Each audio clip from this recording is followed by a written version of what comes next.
तो फिर से हम आ गए हैं। तो आज का वीडियो होगा एक और नए चैप्टर की तरफ से, और वो चैप्टर है क्लास 10 का चैप्टर 2, जो कि है पोलिनोमियल्स। जो चैप्टर हमने क्लास 9 में भी थोड़ा बहुत हमने किया था, ओके।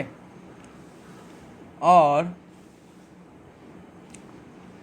वही चैप्टर अब हम क्लास 10 में भी फिर से करेंगे, लेकिन इसका स्टैंडर्ड थोड़ा हाई होगा।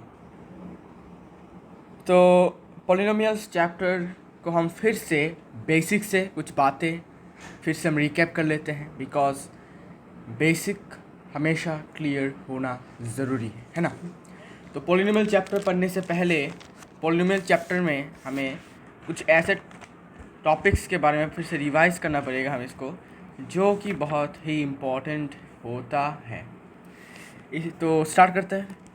तो पॉलिनोमियल चैप्टर में हमें पढ़ना पड़ेगा सबसे पहले कुछ ऐसे टर्म्स जो कि है बहुत ही इम्पोर्टेंट, है ना। तो पहला हम बात करेंगे कांस्टेंट्स एंड वेरिएबल्स के बारे में।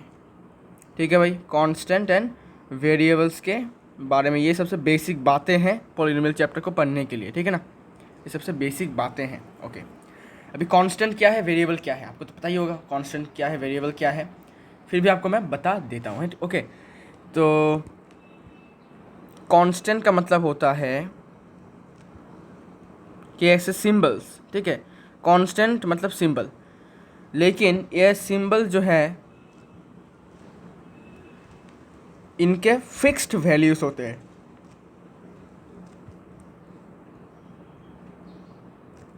Having a fixed numerical value, ठीक है। न्यूमेरिकल वैल्यू, न्यूमेरिकल मतलब क्या, नंबर वाला वैल्यू। न्यूमेरिकल वैल्यू मतलब रियल नंबर हो सकता है, ठीक है, नॉन रियल हो सकता है भाई, लेकिन फिर भी न्यूमेरिकल वैल्यू होना चाहिए। इट्स कॉल्ड ए कांस्टेंट, ठीक है भाई। एक सिंबल है जिसका एक फिक्स्ड न्यूमेरिकल वैल्यू है, मतलब अगर मैं ज़ीरो बोलता हूँ तो उसका इसका जो वैल्यू है वह ज़ीरो ही रहेगा, 1 नहीं होगा, या फिर कोई अलग 10 नहीं हो जाएगा। अगर आप 2 बोलते हो तो 2 ही रहेगा, 2 का वैल्यू 2 ही रहेगा, 3 नहीं हो जाएगा। और 2 जो नंबर है, ठीक है, ये सिंबल एक्चुअली इसे हम कहते हैं कांस्टेंट। क्यों भाई, बिकॉज मैंने अभी बोला कि 2 का वैल्यू 2 ही रहता है, ये चेंज नहीं हो जाता। सपोज मान लेते हैं हमने यहाँ पर 2 लिखा, फिर 1 साल बाद ये इसका वैल्यू 3 हो गया, ऐसा होता है क्या, नहीं होता है। इसका वैल्यू हमेशा फिक्स रहता है। फिक्स मतलब हमेशा परमानेंट, यही वैल्यू हमेशा रहता है, ओके। तो इसे हम क्या कहते हैं, कांस्टेंट कहते हैं, ठीक है। कांस्टेंट जो वर्ड है ना, उसका मतलब ये होता है कि ये फिक्स्ड होता है। कांस्टेंट मतलब यूनिफॉर्म या फिर फिक्स्ड, मतलब यही चीज़ हमेशा रहती है, चेंज नहीं होती है, ओके। ओके, फिर बात करेंगे वेरिएबल्स के बारे में, ठीक है। अभी वेरिएबल्स का मतलब होता है वैरायटी, ठीक है। और वैरायटी मतलब क्या, बहुत डिफरेंट क्या चीज़ें, ओके। तो वेरिएबल भी यही होता है कि एक ऐसे सिंबल, अच्छा, वेरिएबल्स मतलब ऐसे सिंबल, वेरिएबल्स मतलब symbols having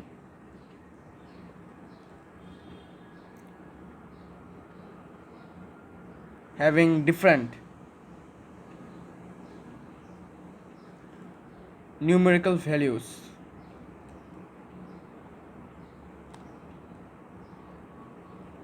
are called variables,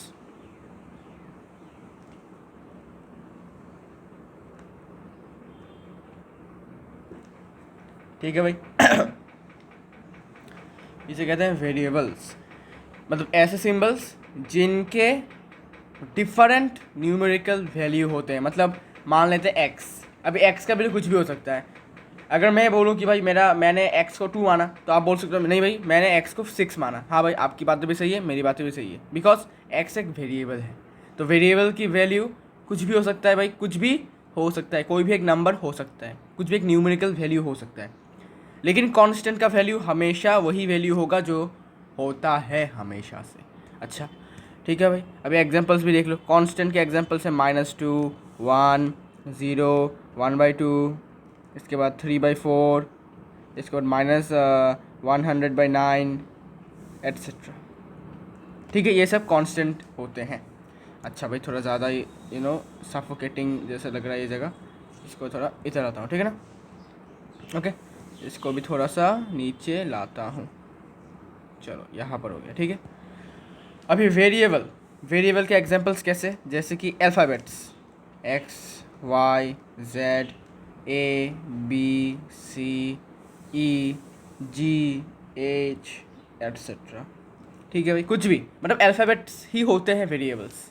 ठीक है, मतलब इंग्लिश के अल्फ़ाबेट्स को मैथमेटिक्स में वेरिएबल्स का नाम दिया गया है। ओके, मतलब वेरिएबल्स की तरह इसको यूज़ किया गया है। ओके ठीक है भाई, समझ में आ गया। ओके, तो कांस्टेंट वेरिएबल्स में आपको कोई दिक्कत नहीं है, आई होप सो। अच्छा भाई, बेसिक बातें हो गई हैं, और भी कुछ बेसिक बातें करनी बाकी है। अभी मैं और एक टर्म आपके सामने लेकर आ रहा हूँ जिसका नाम है टर्म। अभी what is a term? Term क्या है? टर्म क्या है भाई, कुछ पता है टर्म क्या है? Any idea?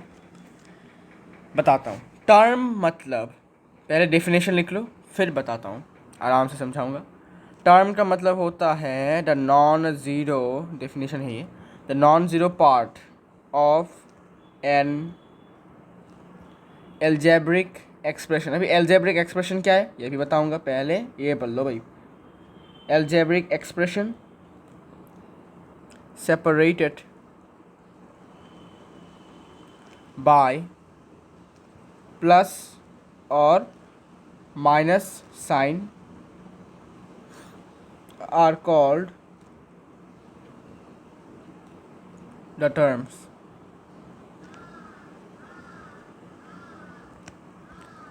तो टर्म्स क्या है भाई?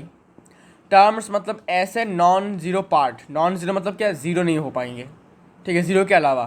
ओके, ज़ीरो के अलावा, तो ऐसे नॉन ज़ीरो पार्ट एक किसी भी एक एल्जेब्रिक एक्सप्रेशन का। अभी एल्जेब्रिक एक्सप्रेशन क्या है, अभी के लिए मान लो एल्जेब्रिक एक्सप्रेशन एक कलेक्शन है किसका, टर्म्स का, collection of terms separated by plus minus into divide signs are called, sorry is called, collection है ना, is called term, is called a term. ठीक है, तो एल्जेब्रिक एक्सप्रेशन में जो नॉन ज़ीरो पार्ट है, जो कि प्लस और माइनस साइन से सेपरेटेड है, एक दूसरे से सेपरेटेड है, किस साइन के द्वारा, प्लस और माइनस साइन के द्वारा, उन्हीं को हम कहते हैं टर्म्स। अभी देखो, सिंपल भाषा में टर्म्स का मतलब होता है, टर्म्स एक्चुअली होते क्या है, नॉन ज़ीरो पार्ट तो समझ में आ गया भाई। Terms actually nothing but variable, constant, variable into constant and constant into constant, या फिर variable into variable, sorry constant into constant और वेरिएबल इंटू वेरिएबल। ठीक है, समझ में आ गया टर्म्स क्या है? टर्म्स का मतलब कांस्टेंट इंटू कांस्टेंट हो सकता है, कांस्टेंट इंटू कांस्टेंट,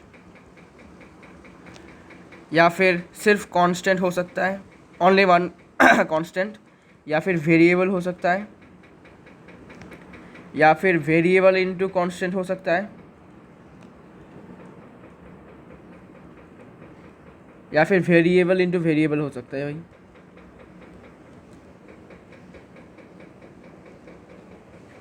ओके, सो टर्म्स क्या है? टर्म्स कांस्टेंट के साथ कांस्टेंट का प्रोडक्ट भी हो सकता है, सिर्फ खाली एक कांस्टेंट हो सकता है, या फिर खाली एक वेरिएबल हो सकता है, या फिर वेरिएबल के साथ कांस्टेंट का प्रोडक्ट भी हो सकता है, या फिर वेरिएबल के साथ वेरिएबल का एक प्रोडक्ट हो सकता है। एग्जांपल्स देता हूँ, constant into constant. For example constant क्या है भाई, मान लेते हैं 4 एक कांस्टेंट है, इंटू 2 एक कांस्टेंट है, तो क्या हुआ, 4 इंटू 2 8, तो 8 भी एक कांस्टेंट हुआ, और कांस्टेंट के साथ साथ क्या हुआ, ये भी एक टर्म हुआ। ठीक है, 8 को हम कांस्टेंट भी कहेंगे और साथ ही साथ टर्म भी कहेंगे। किसके रेस्पेक्ट में टर्म कहेंगे? एल्जेब्रिक एक्सप्रेशन के रेस्पेक्ट पर टर्म कहेंगे। ठीक है भाई, ओके। तो कांस्टेंट इंटू कांस्टेंट आपने देख लिया भाई। अभी माइनस दे दूँ तो यहाँ पर -8 हो जाएगा, ये भी एक कांस्टेंट है, ये भी एक टर्म है, ठीक है, क्योंकि -8 का वैल्यू कभी भी चेंज नहीं होता। ऐसा नहीं कि -8 का वैल्यू -10 हो गया एक साल बाद या फिर एक महीने बाद, नहीं, हमेशा -8 ही रहेगा। ओके, ये एक एग्जांपल है। कांस्टेंट का एग्जांपल तो आपको पता ही है, -8, -1, 2, -2, 1/2, ये सारे के सारे क्या है, ये सारे के सारे कांस्टेंट हैं। ओनली वन कांस्टेंट बोला इसलिए हमने सिर्फ वन कांस्टेंट लिखा, कोई मल्टीप्लिकेशन नहीं किया, कोई प्रोडक्ट नहीं किया, ठीक है। तो ये कुछ कांस्टेंट है। अभी नॉन जीरो बोला है, ठीक है, नॉन जीरो इसलिए हमने जीरो को इंक्लूड नहीं कर पाएंगे, ठीक है, जीरो हम इंक्लूड नहीं करेंगे बिकॉज ये नॉन जीरो बोला है इसमें, ठीक है। ओके, अभी वेरिएबल में क्या है, वेरिएबल में आपको पता ही है एक्स वाई जेड एट्सेट्रा। अभी वेरिएबल इंटू कांस्टेंट ये कैसा है भाई, वेरिएबल इंटू कांस्टेंट मतलब क्या, देखो एग्जांपल, वेरिएबल क्या है, मान लेते हैं एक्स, अच्छा एक्स नहीं वाई पकड़ते हैं, वाई इंटू कांस्टेंट क्या है भाई, कोई भी एक नंबर, जैसे कि मान लेते हैं अच्छा मान लेते हैं 3, तो y क्या है, एक वेरिएबल, कांस्टेंट क्या है 3, इनका प्रोडक्ट क्या होगा y इंटू 3 मतलब क्या 3y, तो 3y भी क्या है, एक टर्म है। समझ में आ गया भाई, तो 3y भी क्या कहेंगे, इसको हम टर्म कहेंगे। ओके, अच्छा और एक एग्जांपल लो, सपोज z इंटू, अच्छा जेड स्क्वायर भी लिख सकता हूँ मैं, जेड क्यूब इंटू 5, तो जेड क्यूब क्या है, वेरिएबल है, कांस्टेंट क्या है 5 है, तो it will be 5z cube, ये भी क्या है, एक टर्म है, तो 5z क्यूब भी एक टर्म है और 3y भी एक टर्म है, ठीक है भाई। वेरिएबल्स के ऊपर पावर भी हो सकता है भाई, तब भी ये टर्म ही रहेंगे, वेरिएबल ही रहेंगे, कोई बात नहीं है, ठीक है, बिकॉज हमें क्या बोला था, वेरिएबल का वैल्यू हमेशा चेंज होता है, तो इसमें हम पावर 3 देंगे तब भी हमको कोई नुकसान नहीं होगा, बिकॉज वेरिएबल का तो काम ही है चेंज होना, ठीक है। ओके, इसके बाद वेरिएबल इंटू वेरिएबल, ये कैसा है भाई, देखो एग्जाम्पल, एक वेरिएबल बोलो मुझे, तुमने सोचा सपोज बोला z, मैंने बोला a, ठीक है, दोनों ही वेरिएबल है, ठीक है, तो प्रोडक्ट क्या होगा इनका az, ये भी एक टर्म होगा। अच्छा मान लेते हैं मैंने z स्क्वायर, तुमने z स्क्वायर लिया, तो ये भी हो जाएगा z स्क्वायर, ये भी एक टर्म हो जाएगा भाई, ठीक है। टर्म का मतलब होगा कि इन 1 2 3 4 5 इन पाँचों में से कोई भी अगर होता है तो ये टर्म कहलाएंगे। कांस्टेंट इंटू कांस्टेंट हुआ तब भी टर्म, कांस्टेंट सिर्फ हुआ तब भी टर्म, वेरिएबल सिर्फ हुआ तब भी टर्म वेरिएबल इंटू कांस्टेंट हुआ तब भी टर्म कहलाएगा, और वेरिएबल इंटू वेरिएबल भी टर्म कहलाएगा। ओके भाई, अच्छा और एक एग्जांपल ले लेते हैं भाई, और एक एग्जांपल है, देखो कि मान लेते हैं x इंटू एक्स मतलब क्या होगा, एक्स स्क्वायर, तो एक्स स्क्वायर भी एक वेरिएबल हुआ। अच्छा मान लेते हैं यहाँ पर एक्स स्क्वायर दिया तो एक्स क्यूब भी एक वेरिएबल हुआ, ठीक है भाई, समझ में आ गया टर्म्स क्या होते हैं, वेरिएबल हुआ और यही वेरिएबल क्या होंगे, टर्म हो जाएंगे, ठीक है। तो इसका मतलब क्या कि वेरिएबल्स को हम टर्म्स भी कह सकते हैं, कांस्टेंट को हम टर्म्स भी कह सकते हैं, कांस्टेंट के प्रोडक्ट को टर्म कह सकते हैं, वेरिएबल और कांस्टेंट के प्रोडक्ट को टर्म कह सकते हैं, वेरिएबल और वेरिएबल के प्रोडक्ट को भी टर्म कह सकते हैं, ठीक है भाई, टर्म का मतलब समझ में आ गया। ओके, तो अभी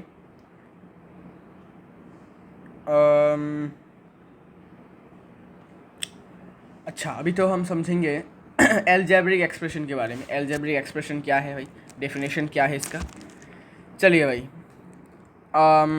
algebraic expression, algebraic expression, algebraic expression, ठीक है, एक कॉम्बिनेशन होता है, कॉम्बिनेशन, डेफिनेशन क्या है इसका, डेफिनेशन है, डेफिनेशन है a combination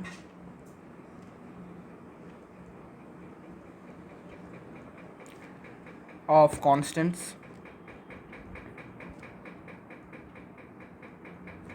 and variables connected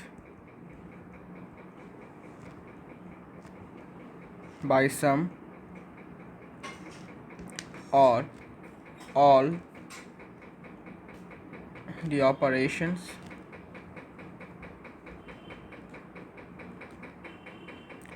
plus minus into या फिर डिवाइड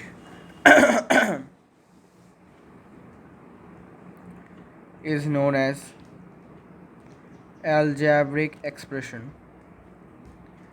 तो आई होप थोड़ा थोड़ा आपको समझ में आ रहा होगा कि एल्जेब्रिक एक्सप्रेशन क्या है। देखो, एल्जेब्रिक एक्सप्रेशन का मतलब होता है एक कॉम्बिनेशन होता है। कॉम्बिनेशन मतलब क्या, कलेक्शन भी कह सकते हो, कॉम्बिनेशन भी कह सकते हो, मतलब क्या, एक ग्रुप होता है, ठीक है, group, okay. Combination of constants and variables. अच्छा पूछो, अच्छा कॉन्स्टेंट्स एंड वेरिएबल्स तो क्या कह सकते हैं हम, हाँ टर्म्स कह सकते हैं। तो इनके जगह पर हम क्या लिख सकते हैं, टर्म्स लिख सकते हैं। तो simply a combination of terms connected by sum और ऑल दी ऑपरेशंस। तो ये जो टर्म्स होते हैं ये एक दूसरे से प्लस माइनस या फिर इनटू या फिर डिवाइड साइन से अलग होते हैं, ठीक है। डिवाइड साइन का मदद से अलग होता है, जैसे कि एक्स स्क्वायर फिर प्लस माइनस फिर वाई, 3y मान लेते हैं, फिर डिवाइडेड बाय 2, ठीक है, फिर इनटू, अच्छा इनटू तो है ही है, और क्या है, क्या देख सकते हैं, अच्छा माइनस दे देते हैं, फिर -3z/4, ठीक है। तो ये सब है एलजेब्रिक एक्सप्रेशन मान लेते हो आप, ठीक है। यहाँ पे मैंने प्लस माइनस दिया, मतलब क्या, प्लस हो सकता है माइनस भी हो सकता है, जैसे मैंने प्लस दे दिया भाई सपोज, ठीक है, एक्स स्क्वायर, ठीक है। ये भी एक एलजेब्रिक एक्सप्रेशन है। अभी एलजेब्रिक एक्सप्रेशन एग्जाम्पल का है, एग्जाम्पल का है लिखता हूँ। एग्जाम्पल है 5x² प्लस 3z, ओ सॉरी 3x प्लस 4। इस चैप्टर में, और एक बात मैं बताना भूल गया, इस चैप्टर में हम सिर्फ वन वेरिएबल की बात करेंगे, ठीक है। Algebraic expression in one variable मतलब सिर्फ एक ही वेरिएबल होगा, तो हमने सिर्फ यहाँ पर एक ही वेरिएबल लिखा है, ठीक है। तो ये थोड़ा सा आपको याद दिला दूँ कि एक ही वेरिएबल से हम जितने भी होंगे काम करेंगे यहाँ पर, ठीक है। टू वेरिएबल नहीं है, सिर्फ एक वेरिएबल। तो ये होगा ये, और एग्जांपल का है भाई 4x³ minus 3x² plus 10x minus 1, ठीक है। ये भी एल्जेब्रिक एक्सप्रेशन है। देखो यहाँ पर ये जो टर्म्स है ना, ये टर्म्स है, इनके बीच में ये सेपरेटेड है किस साइन से, प्लस साइन से। अभी यहाँ पर देखो माइनस साइन से सेपरेटेड है, ठीक है। और कभी कभी इंटू डिवाइड भी यूज़ होता है, कभी कभी, ठीक है, okay okay okay okay okay okay. अच्छा, तो एल्जेब्रिक एक्सप्रेशन क्या है ये समझ में आ चुका है।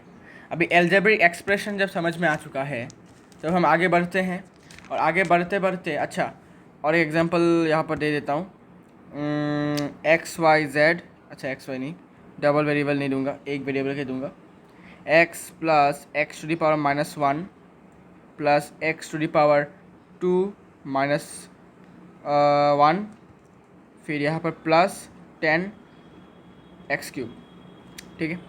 अभी देखो बहुत लोग सोचेंगे कि मैंने यहाँ पर -1 जो लिखा ही तब तो ये एल्जेब्रिक एक्सप्रेशन नहीं होगा, ठीक है। ऐसा नहीं है भाई, एल्जेब्रिक एक्सप्रेशन में ऐसा कोई टर्म्स एंड कंडीशन नहीं है कि हाँ भाई तुम यहाँ पर माइनस दोगे तो ये एल्जेब्रिक एक्सप्रेशन नहीं होगा, ठीक है। सिर्फ पोलिनोमियल में हमें ये टर्म्स एंड कंडीशन फॉलो करना पड़ता है कि उसका जो n है, मतलब पावर जो है वो नॉन नेगेटिव होना चाहिए। नॉन नेगेटिव इंटीजर मतलब क्या, होल नंबर होना चाहिए बस। नॉन नेगेटिव इंटीजर मतलब होल नंबर होना चाहिए, ठीक है। लेकिन एल्जेब्रिक एक्सप्रेशन में ऐसा कोई टर्म्स एंड कंडीशन में फॉलो नहीं करनी पड़ती, इसलिए हमने ये भी एक एल्जेब्रिक एक्सप्रेशन के अंडर में होता है, ठीक है। ये क्लियर कर लो अपना, ओके। तो घबराओ मत, अगर एल्जेब्रिक एक्सप्रेशन है तो ये बिल्कुल करेक्ट है, अगर पॉलिनोमियल पूछे तो ये रॉन्ग होगा, मतलब पॉलिनोमियल नहीं है ये, बिकॉज पॉलिनोमियल का एक टर्म्स एंड कंडीशन है, ठीक है। इसके बारे में भी पढ़ेंगे, धीरे धीरे पढ़ेंगे भाई, टाइम है सब कुछ समझा दूंगा धीरे धीरे, ओके। चलो भाई दूसरे टॉपिक पर चलते हैं। अभी पॉलिनोमियल क्या है ये बात करते हैं पहले, सबसे मेन इंपॉर्टेंट बात तो यही है ना, पॉलिनोमियल तो ये चैप्टर, तो पॉलिनोमियल के बारे में पढ़ेंगे इस चैप्टर में। तो पॉलिनोमियल क्या है भाई, सबसे पहले बात देख लेते हैं पॉलिनोमियल क्या है। हाँ भाई, और एक बात, हम इस चैप्टर में सिर्फ पॉलिनोमियल इन वन वेरिएबल की बात करेंगे, सिर्फ एक वेरिएबल की बात करेंगे, ठीक है, याद रखो। Polynomial in one variable,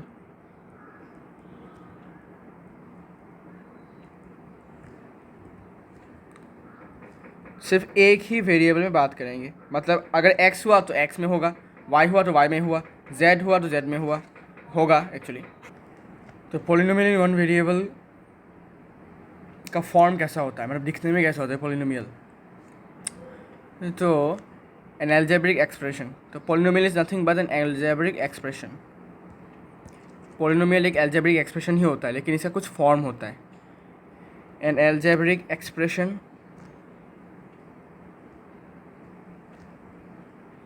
of the form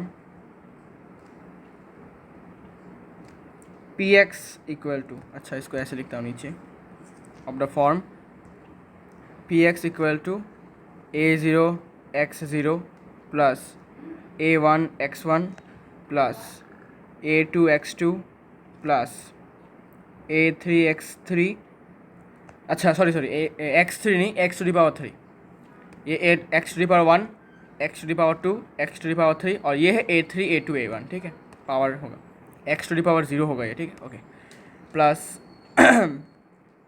a4 x to the power 4, ऐसे चलता जाता है और मिलता है an-1 into X to the power n-1, ठीक है, और फिर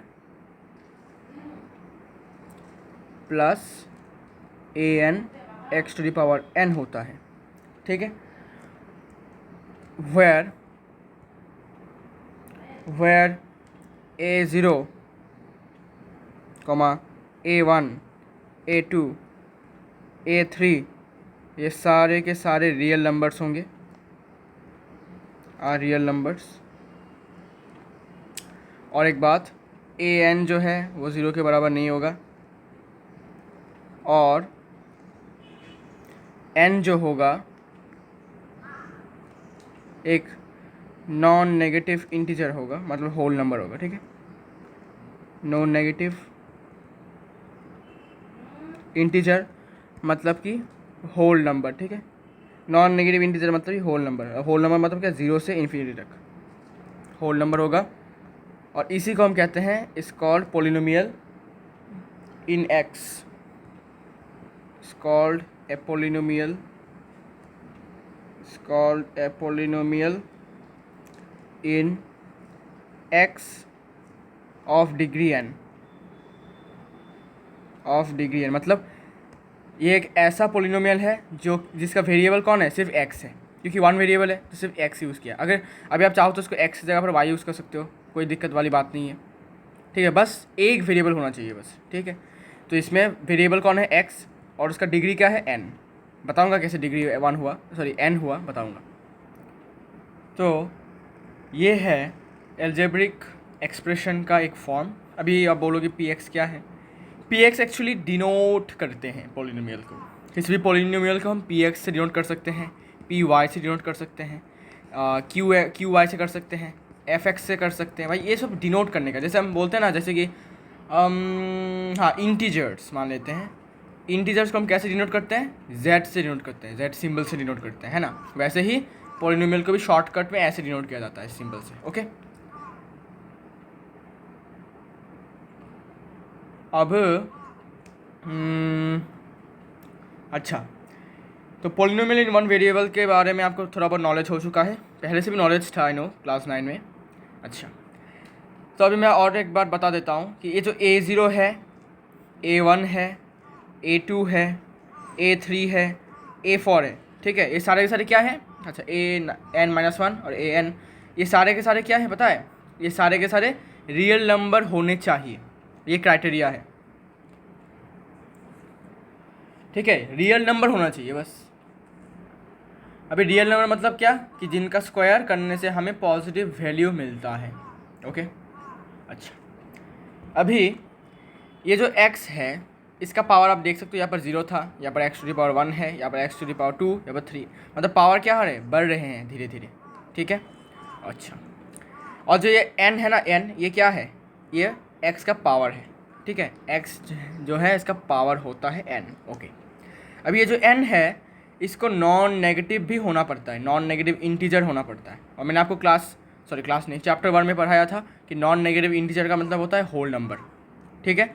तो n को हमें होल नंबर लिखना पड़ेगा। अगर होल नंबर नहीं हुआ तो वो पॉलिनोमियल के अंडर नहीं आएगा। फॉर एग्ज़ाम्पल एग्ज़ाम्पल में f(x) equal to 7x² minus 4x+3।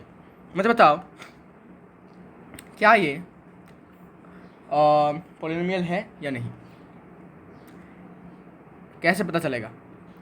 तो आपको सिंपली चेक करना है कि जो वेरिएबल है ना, वेरिएबल हमेशा याद रखो, वेरिएबल का जो पावर है ये 2 है, यहाँ पर भी एक वेरिएबल है इसका पावर 1 है, ठीक है। अभी देखना है कि क्या किसी भी वेरिएबल के पावर में माइनस है या नहीं। अगर माइनस हुआ तो वो पॉलिनोमियल नहीं है। क्या यहाँ पर आपको माइनस दिख रहा है? नहीं। यहाँ पर क्या आपको ये होल नंबर दिख रहा है 2? हाँ भाई 2 होल नंबर है, 1 भी होल नंबर है। इसका मतलब क्या? ये एक पॉलिनोमियल है। हाँ भाई ये एक पॉलिनोमियल है। ओके अच्छा, अगर मैं आपको ये बोल दूँ कि क्या बोलूँ अच्छा, fy equal to cube root of y minus 6, क्या ये पॉलिनोमियल है या नहीं मुझे बताओ। तो आप डायरेक्टली बोलोगे कि नहीं है भाई, हमने क्लास 9 में पढ़ा था कि नहीं है। अभी क्यों नहीं है? बिकॉज y का जो पावर है वो होल नंबर नहीं है। कैसे? अच्छा, आपने एक्सपोनेंस के लॉ में आपको पढ़ा होगा कि nth root of a equal to 1 to a to the power 1/n होता है। तो यहाँ पर क्यूब रूट है, मतलब क्या? y to the power 1/3 minus 6। अभी मुझे बताओ क्या 1/3 होल नंबर है? नहीं भाई, होल नंबर तो नहीं है, होल नंबर नहीं है। तो क्या ये वाला क्राइटेरिया को फुलफिल कर पा रहा है? कौन सा वाला क्राइटेरिया? ये वाला क्राइटेरिया कि n एक होल नंबर होगा। क्या ये क्राइटेरिया फुलफिल कर पा रहा है? नहीं कर पा रहा है। मतलब क्या? ये पॉलिनोमियल नहीं है। ये पॉलिनोमियल नहीं है, लेकिन ये पॉलिनोमियल है बिकॉज इसने क्राइटेरिया को फुलफिल किया है। ठीक है, ओके अच्छा। अभी अगर मैं आपको बोलता हूँ कि अगर एक किसी भी पॉलिनोमियल का जो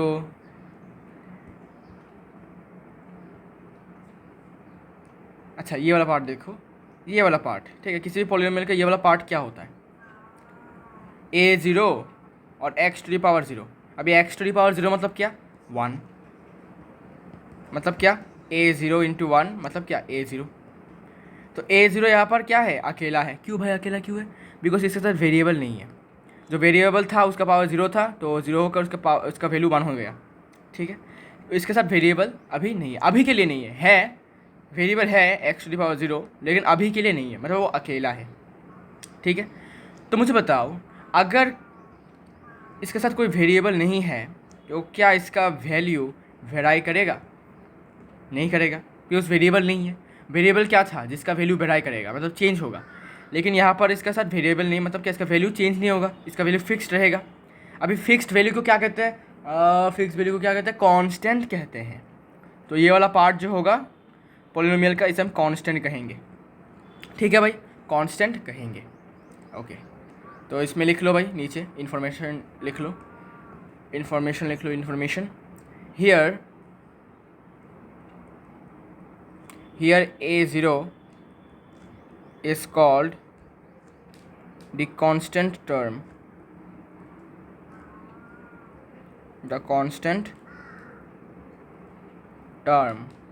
of the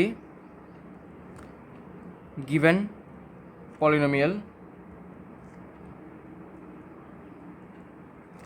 or and a1 a2 a3 up to an-1 और an, ये सारे के सारे क्या है पता है? इनको हम कहते हैं कोएफिशिएंट, है ना? कोएफिशिएंट कहते हैं इनको हम। अभी कोएफिशिएंट क्या है आपको पता ही है कि वेरिएबल के आगे जो कांस्टेंट रहता है, ठीक है, वेरिएबल के आगे जो कांस्टेंट रहता है उसी को हम कहते हैं कोएफिशिएंट। ठीक है, बताता हूँ, रुको। Coefficient of x to the power 2, x to the power 3 up to x to the power n-1 and x to the power n respectively. ठीक है, तो क्या सीखा कि a टू द पावर 0 जो है वो गिवन पॉलिनोमियल में कांस्टेंट है, क्योंकि इसके साथ कोई वेरिएबल नहीं होता है। और अगर होता भी है तो उसका पावर 0 होता है, और 0 मतलब क्या 1। तो यहाँ से A0 मतलब इंटू 1 मतलब A0, मतलब ये क्या है, अकेला है, इसके साथ कोई वेरिएबल नहीं है। तो वेरिएबल नहीं है मतलब क्या कि ये अकेला ही इसका वैल्यू कांस्टेंट रहेगा, मतलब इसका वैल्यू चेंज नहीं होगा। अगर चेंज होता तो क्या करना पड़ता, इसके साथ वेरिएबल अगर होता तो इसका वैल्यू चेंज होता। ठीक है, अगर मान लेते हैं आपके पास एक कांस्टेंट है 2, ठीक है, और इसके साथ आपके पास एक वेरिएबल है x, तो आपका वैल्यू क्या आ जाता है 2x। अभी अगर हम x की जगह पर 1 देंगे तो इसका वैल्यू क्या आएगा, 2 इंटू 1 2 आएगा। अगर x की जगह पर हम 2 देंगे तो 2x का वैल्यू क्या आएगा, 2x का वैल्यू आ जाएगा 2 इंटू 2 4। मतलब क्या वैल्यू चेंज हो रहा है किसके वजह से, वेरिएबल के वजह से। अगर वेरिएबल ही ना हो तो क्या 2 का वैल्यू चेंज होगा, क्या होगा, नहीं होगा। ऐसे ही यहाँ पर x ही नहीं है तो क्या इसका वैल्यू चेंज होगा, ओवरऑल वैल्यू नहीं होगा। तो A0 कांस्टेंट हो गया भाई, कांस्टेंट टर्म हो गया भाई, समझ में आ गया भाई, ओके वेरी नाइस। और जो A0 A1 अच्छा A0 को छोड़कर, A0 तो कांस्टेंट है, A1 A2 A3 up to AN1 - 1 और AN ये सारे के सारे कोएफिशिएंट है। देखो हमेशा याद रखो वेरिएबल के आगे ये जो A है, ठीक है, साइन को लेकर, ठीक है, साइन को लेकर जो भी रहता है वो हमेशा कोएफिशिएंट। x² के सामने क्या है प्लस A2 ये कोएफिशिएंट, x³ के सामने क्या है प्लस A3 ये कोएफिशिएंट। ठीक है, मतलब वेरिएबल के आगे जो भी रहता है वो कोएफिशिएंट होता है। ठीक है, प्लस साइन माइनस साइन को लेकर। ठीक है, अच्छा थोड़ा बहुत नॉलेज आपका आ चुका है, मुझे पता है ये सब आप बातें आपको पता ही ऑलरेडी, फिर भी रिकैप करवा देता हूँ। अच्छा, standard form of a polynomial क्या होता है, standard form,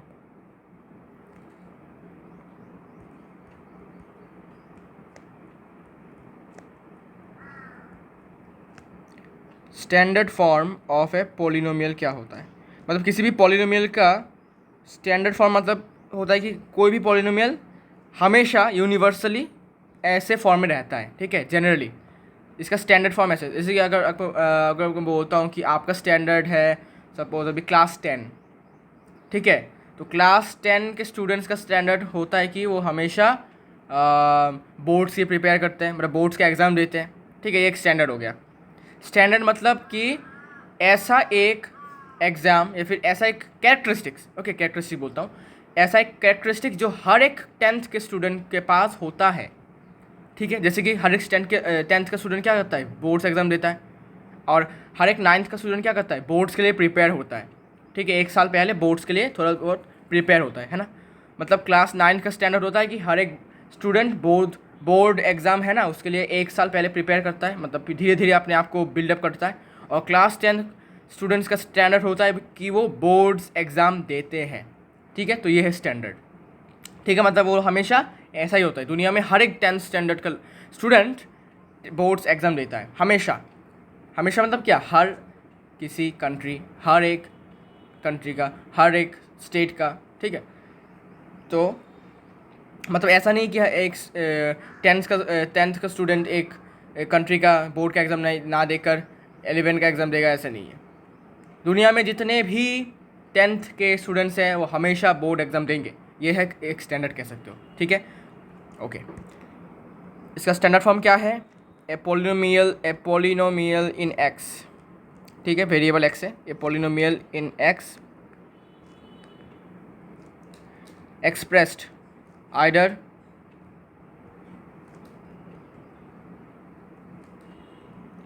in ascending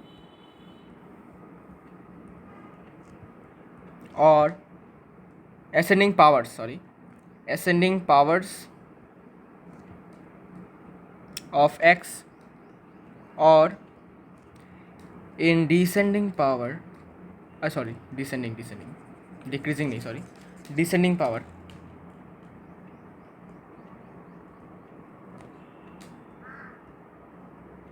powers of x is said to be in standard form। मतलब कि स्टैंडर्ड फॉर्म का मतलब होगा कि x का पावर एसेंडिंग, x का जो पावर है वो एसेंडिंग मतलब क्या, छोटा से बड़ा होता रहेगा। ठीक है, और डिसेंडिंग मतलब या तो डिसेंडिंग होगा, मतलब क्या, पावर्स बड़े से छोटे होते रहेंगे। जैसे कि यहाँ पर क्या हो रहा है, इस वाले पर क्या हो रहा है, देखो देखो देखो, इसमें क्या हो रहा है, एक्स का पावर 0 था, फिर 1 हुआ, फिर 2 हुआ, फिर 3 हुआ, फिर 4 हुआ, मतलब क्या एसेंडिंग हो रहा है, छोटा से बड़ा हो रहा है पावर का वैल्यू, एसेंडिंग है। तो बोल रहा है कि एसेंडिंग भी हो सकता है एक्स का पावर, या फिर डिसेंडिंग भी। डिसेंडिंग कैसा होता है मैंने आपको दिखाया नहीं उसमें। डिसेंडिंग ऐसा होगा, देखो A N X to the power N plus A N minus one X to the power N minus one plus A N minus two X to the power N minus two, ऐसे करते करते करते करते A three N to the power X to the power three plus A two X square plus A one X one plus A zero X zero. तो ये है descending form में। अभी देखो पावर क्या हो रहा है, देखो यहाँ पर पावर 3 था, यहाँ पर पावर 2 है, यहाँ पर पावर 1 है, यहाँ पर पावर 0 है, मतलब क्या बड़ा सा छोटा हो रहा है। तो बड़ा से छोटा होना मतलब क्या, डिसेंडिंग।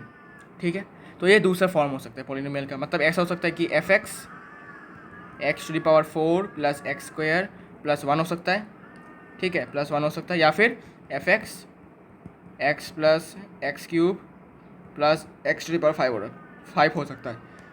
तो यहाँ से बड़ा से छोटा हो रहा है, और यहाँ पर छोटा से बड़ा हो रहा है पावर, एक्स का पावर। ठीक है, ऐसे किसी भी दो फॉर्म में हो सकता है ये। तो इन्हीं को हम कहते हैं स्टैंडर्ड फॉर्म ऑफ पॉलिनोमियल। ठीक है, अच्छा, स्टैंडर्ड फॉर्म ऑफ पॉलिनोमियल हो चुका है। अच्छा, जो मैं आपको बता रहा था कि यहाँ पर डेफिनेशन से लिखा हुआ है कि is called a polynomial in X of degree N.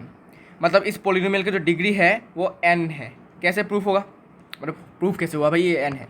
अच्छा, प्रूफ करता हूँ। देखो, मान लेते हैं लेट एन इक्वल टू 3 मान लेते हैं। ठीक है, 3 मान लेते हैं। तो 3 मानने से क्या होगा, 3 मानने से हमें क्या करना पड़ेगा, n के पावर में क्या करना पड़ेगा, n के पावर में हमें 3 देना पड़ेगा। ठीक है भाई, 3 देना पड़ेगा। तो यहाँ पर n के पावर में 3 देना, अच्छा इसको मैं ऐसे लिखता हूँ, इस फॉर्म में लिखता हूँ कि A N X to the power n plus A N minus one X to the power n minus one plus A N minus two X to the power n minus two plus A N minus three X to the power n minus three plus ऐसे करते करते करते A one X one plus A zero X zero. ठीक है, अच्छा भाई हमने अभी क्या किया, डिसेंडिंग फॉर्म में लिया। ठीक है, ताकि आपको समझने में ईजी हो। अभी हमने क्या किया कि मान लेते जो n है ना, ये जो वैल्यू n है, इसका वैल्यू हमने 3 मान लिया। तो क्या होगा इसका वैल्यू, इस पॉलिनोमियल का वैल्यू क्या होगा, अच्छा इसको f(x) मान लो, f(x). ठीक है, तो f(x) का वैल्यू क्या होने वाला है, देखो n बिठा दो इसकी जगह पर, तो a3 X cube plus a n minus one मतलब क्या, 3 माइनस वन मतलब 2 into X to the power 3 minus one मतलब क्या 2 plus a n minus two मतलब क्या 3 माइनस टू, 3 माइनस टू कितना होता है 1, एक्स टू दी पावर इसमें कितना है 3 माइनस टू मतलब 1 प्लस अब इसमें क्या है ए एन माइनस थ्री मतलब 3 माइनस थ्री 0 और इसमें भी 3 minus three X to the power 0। ठीक है, अभी हमें क्या किया हमने, अभी हमें एक पॉलिनोमियल मिल चुका है। देखो एक पॉलिनोमियल है। ठीक है, अभी ये पॉलिनोमियल जो है उसमें मुझे बताओ उसका डिग्री क्या है।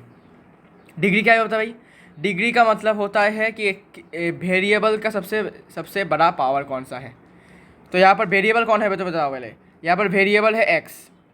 ठीक है, सारे के सारे एक्स है। ओके, अभी मुझे बताओ कि एक्स का पावर सबसे बड़ा कौन सा है।